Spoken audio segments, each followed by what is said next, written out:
Good morning everyone. Today's 5th of June 2018 and only 24 hours after I created my previous video, which you can see here on the screen, and that has, by the way, 3,200 views. Thank you everybody. I have enough material to talk about something very important about the system, the financial system that everyone talks about and says, oh, it's part of the system, it's built into the system, it's one big Ponzi scheme. What do we mean by that? How is it a Ponzi scheme? We're going to look into the $700 million fine that was handed down, and Commonwealth Bank of Australia agreed to pay willingly to pay that fine, and why we live in a bizarre world, why up is down, down is up, and black is white, white is black, and day and night. You get the point. Now watch this. A lot of the things don't make sense, but we're going to try and clarify it. Why investors are cheering the Commonwealth's record $700 million fine over AUSTRAC allegations. And house prices falling, but household debt at record levels. The reason why the Reserve Bank won't be cutting interest rates. Alright, this is the beginning of the bizarro world. So the interest rate, or the loans are not, borrowing continues, but the prices are not going up. Oh, okay, what's going on there? And the Commonwealth Bank shares have shot up on the news that Commonwealth Bank is going to pay $700 million fine. It's already head-scratching stuff here. The Commonwealth Bank has agreed to pay the largest civil fine in Australian corporate history for failing to report millions of dollars in transactions suspected of flowing to criminal networks. The $700 million penalty far exceeds anything the regulator has handed down before, but it's still a fraction of what the bank could have been forced to pay. Here's Carrington Clark. Today came the reckoning for Australia's biggest bank, an admission of failure and a hefty penalty. And that should send a shockwave across financial service firms right across the country. People have a serious obligation to meet. After an exhaustive investigation by Australia's Financial Intelligence Agency and police, CBA now concedes it didn't report years of suspect transactions. AUSTRAC and CBA believe that this outcome reflects the seriousness and magnitude of the compliance failings of the CBA. One thing you're going to notice here, I just want to point out, I hope I'm not going to spoil my finale and the conclusion, is that see how everybody is kind of friendly and how everybody agrees, including the Commonwealth Bank, which is paying this big fine. They agree that they should have done better. They agree that it's a just fine and they will pay.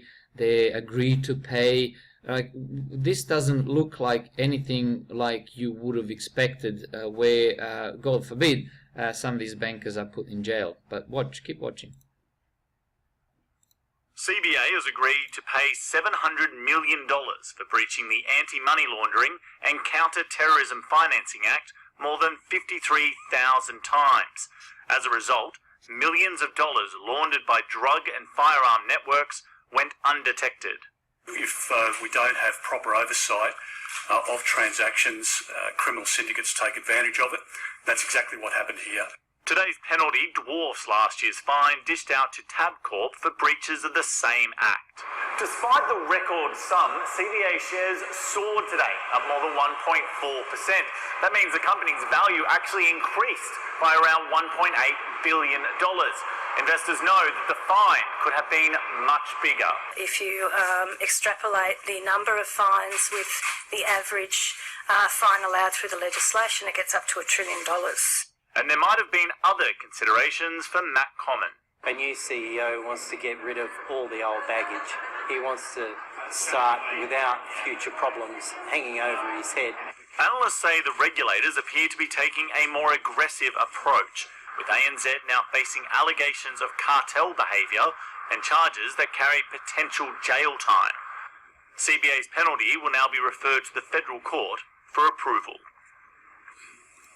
All right, let's see the behavior. This is what I was talking about. This is some of the things that banks have, some of the rules that they've broken. The list of bad behaviour from the big banks was long. From Westpac, breached Clause 3.2 of the Code of Banking Practice, breached its obligations as a member of FOS, may have contravened Section 12, capital C, capital B of the ASIC Act, which prohibits unconscionable conduct.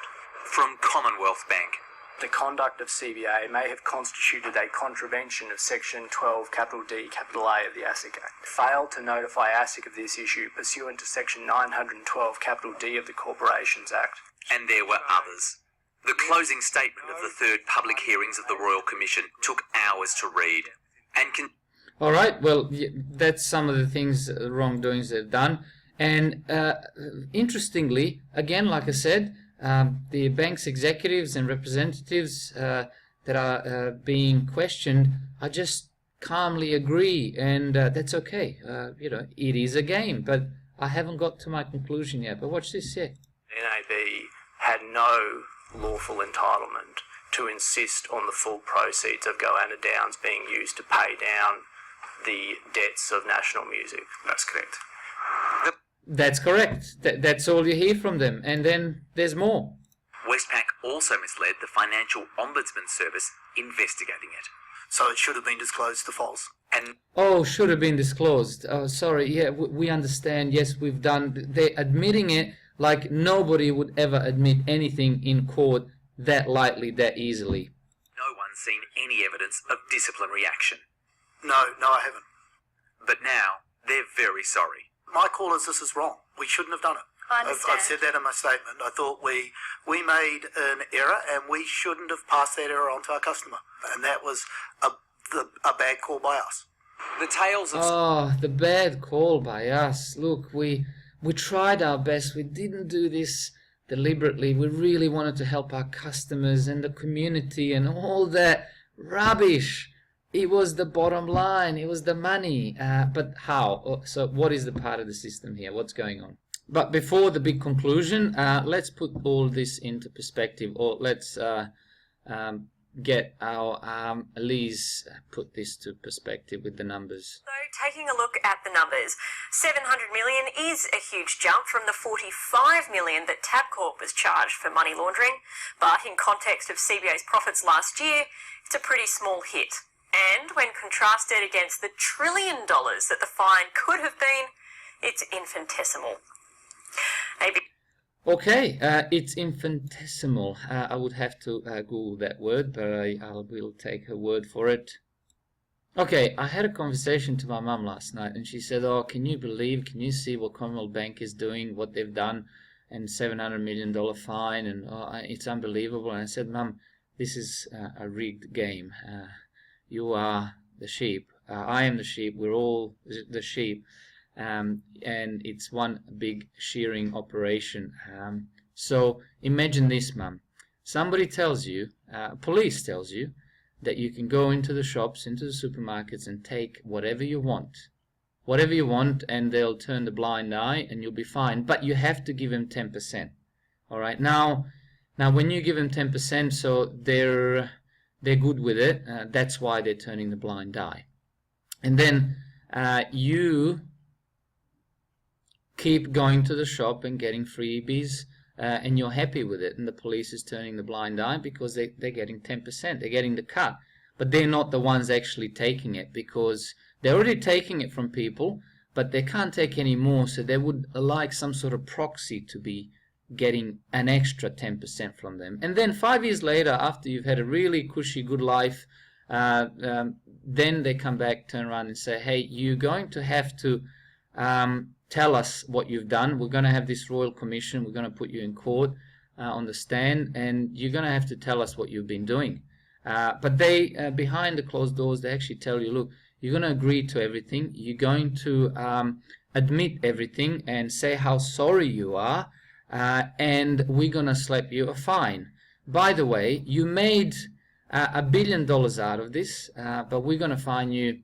Let's say you made $100 million out of this, but we're going to fine you $1 million, right? And we've got our 10% during these 5 years anyway. So once this is all over, the public is going to be happy enough that the banks paid for all of this. And by the way, we, the police, we're not going to be blamed for this. It'll be the big bad banks, which, by the way, we brought to justice. and we made them pay for their sins. And this is not going to happen again, which will continue to happen, and then there'll be some sort of royal commission or something else, some sort of revelation in 10-15 years when the sheep have forgotten about the one that actually happened 10-15 years ago, exactly the same way. So who is who here? The police in this example is the government. The government have allowed the banks to do this so they can squeeze the last little penny out of you and me through the proxies, the banks and the financial institutions, without having to jack up the taxes. Because we're already paying 30, 40, 50% taxes, consumption, income taxes, all sorts of different taxes. Capital gains, our taxes are more than 50% when you think about it. So they couldn't have done it any more. They get these financial institutions, the banks, that they're allowed to do all this criminal activity to be able to squeeze another 10% out of us through them, while employing a lot of us for these banks, keeping us, keeping our mouth shut and thinking that everything's okay. And then eventually, when they've gone too far and when they need to blame someone, instead of government blaming themselves, have government ever come out and said, oh, it's our fault, we're going to do something differently, we've spent too much money, we've gone too much around the world to try and bring democracies to different countries, we've wasted all this money on pink bats and things, and we've given all these contracts to our mates or the big companies, yet again to the big companies that we're in bed with.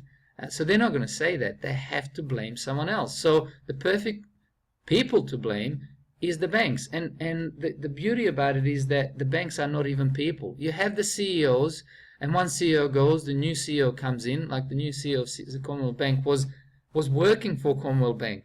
So if you think they brought a new person, new blood, and that there's something's going to change, that's smoke and mirrors. They didn't bring anyone else. It was the guy who worked, I think, CFO or one of the chief executive or chief officer positions within Commonwealth Bank. They didn't. So they didn't change anything. And it's very easy to blame a company, a bank, because it doesn't really have a face, and no one's going to be brought to justice, and criminal charges where they have to go to jail.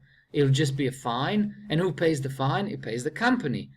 So company pays the fine. Who is the company? It's the shareholders. So and who's that? That's you and me. That comes back to you and me. So that fine that was paid, or going to be paid by Commonwealth Bank, $700 million, is going to be paid by you and me. Oh, but I don't own any bank shares. Yes, you do. If you have superannuation, you do. So in the end, you're still paid for all of this, the whole circus of Royal Commission, Banking Commission.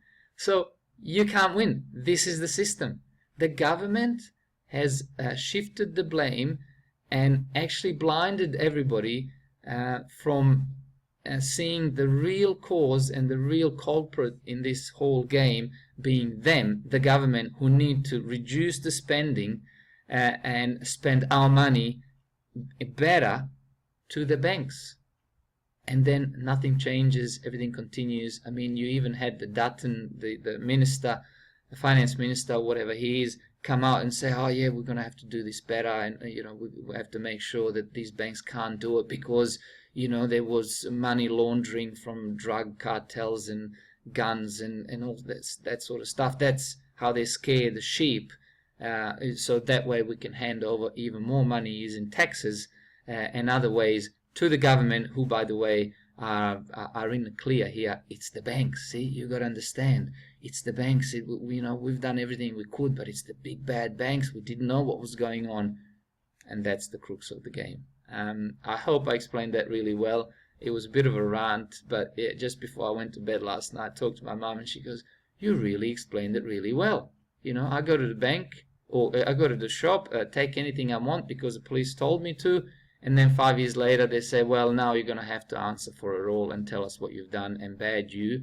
But, hush, hush, don't worry about it. Just admit it, pay the fine, and we're all going to be in the plus because the sheep have already been sheared, and we got our wool, we got our cream.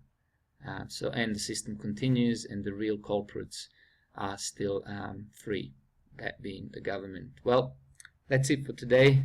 Take care, and I'll speak to you in the next video.